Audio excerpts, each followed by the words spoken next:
roaring in the morning sun, searching for a longer day. People feeling like the light has just come. We must never stop the way.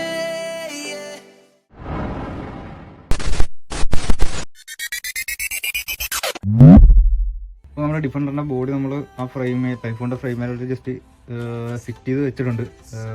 PVC കൊണ്ട് ചെറിയൊരു clamp ക്ലപ്പിങ് പോലെയൊക്കെ set ചെയ്തിട്ടുണ്ട്. അപ്പോൾ ഇനി നമുക്ക് ഇതിന്മേൽ repaint ചെയ്യണം. ഇതിൻ്റെ body transparent ആയിട്ടുള്ള ബോഡിയാണ്. അപ്പോൾ ഇവർ ഇതിൻ്റെ ഉള്ളിൽ നിന്നാണ് ഈ ഡിസൈനും പെയിൻറ്റൊക്കെ ചെയ്തേക്കുന്നത്. അപ്പോൾ നമുക്കിനി അത് റിമൂവ് ചെയ്തിട്ട് ഉള്ളിൽ നിന്ന് ചെയ്യാൻ പറ്റത്തില്ല. അപ്പോൾ നമ്മൾ അതിൻ്റെ മീഡിയയിൽ പ്ലാസ്റ്റിക് പ്രൈമർ അടിച്ചിട്ട് direct paint അടിക്കാനാവുന്നത്.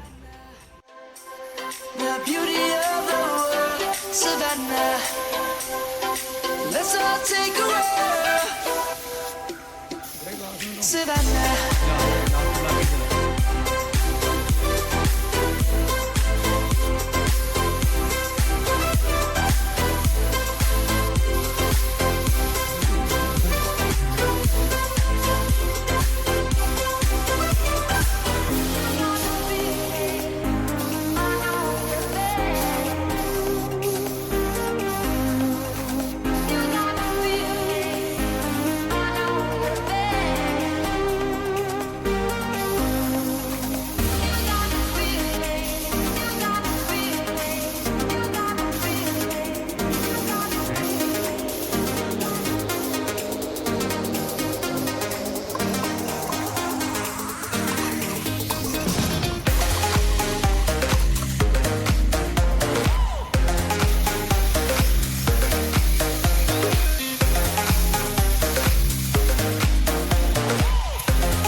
Please don't stay the night.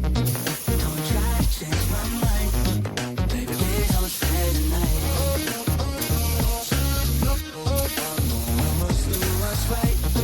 Don't make me ask you twice. Oh, don't stay the night. Don't try to turn it to. നമ്മുടെ ഡിഫൻഡർ റെഡ് കളറായിട്ട് പെയിൻറ്റ് അടിച്ച് കഴിഞ്ഞിട്ടുണ്ട്. അപ്പോൾ ഇനി എന്താ പരിപാടി എന്ന് വെച്ച് കഴിഞ്ഞാൽ നമ്മുടെ ഈ ഫ്രണ്ട് വിൻഷീൽഡും സൈഡ് ഗ്ലാസും വിൻഡോയുടെ എന്തൊക്കെ സ്റ്റിക്കർ അടിക്കണം. അപ്പോൾ പെയിൻറ്റ് വേണമെങ്കിൽ ചെയ്യാമായിരുന്നു, പക്ഷേ നമ്മൾ പെയിൻറ്റ് ചെയ്യുന്നില്ല. നമ്മൾ സ്റ്റിക്കർ കടയിൽ നിന്ന് ഈ ഒരു ടൈപ്പ് സ്റ്റിക്കറല്ലേ, ഈ വണ്ടികൾക്കൊക്കെ പേര് അടിക്കാനായിട്ട് എടുക്കുന്ന സ്റ്റിക്കറാണ്, ഗ്ലോസി കളറല്ല. അപ്പോൾ ആ സ്റ്റിക്കർ നമ്മുടെ വണ്ടിയുടെ സൈഡ് വിൻഡോയും വിൻഷീൽഡൊക്കെ എല്ലാം ഒട്ടിക്കാനായിട്ട് ഗ്ലോസി ബ്ലാക്ക് കട്ട് ചെയ്ത് ഈ ടൈപ്പായിട്ട് എടുത്തിട്ടുണ്ട്. അപ്പോൾ ഇതിനി ഇവിടെ ഇങ്ങനെ ഒട്ടിക്കണം. പിന്നെ നമ്മൾ ബോണറ്റിൽ ഈ സൈഡിൽ ഈ മെറ്റൽ ഷീറ്റൊക്കെ ഉണ്ടാവില്ല, ഓഫ് റോഡ് കൊണ്ടായതുകൊണ്ട് ഒറിജിനൽ വണ്ടിയിലും ചവിട്ടി ഈ ഓഫ് റോഡ് ടൈമിൽ ബോണറ്റിൽ ഇതിനൊക്കെ ചവിട്ടേണ്ട ആവശ്യം വരുമല്ലോ. സ്ക്രാച്ച് കഴിക്കാൻ വേണ്ടി ഡിഫൻഡറിനൊക്കെ ഒരു മെറ്റലിൻ്റെ ഷീറ്റ് ഉണ്ടാവില്ല. അപ്പോൾ അതിന് പകരം നമ്മൾ ഈ കാർബൺ ഫൈബറിൻ്റെ സ്റ്റിക്കർ വാങ്ങിച്ചിട്ട് അത് കട്ട് ചെയ്താണ് എടുത്തേക്കുന്നത്. ഇത് ജസ്റ്റ് ഇങ്ങനെ ഒട്ടിക്കേ ചെയ്യത്തുള്ളൂ.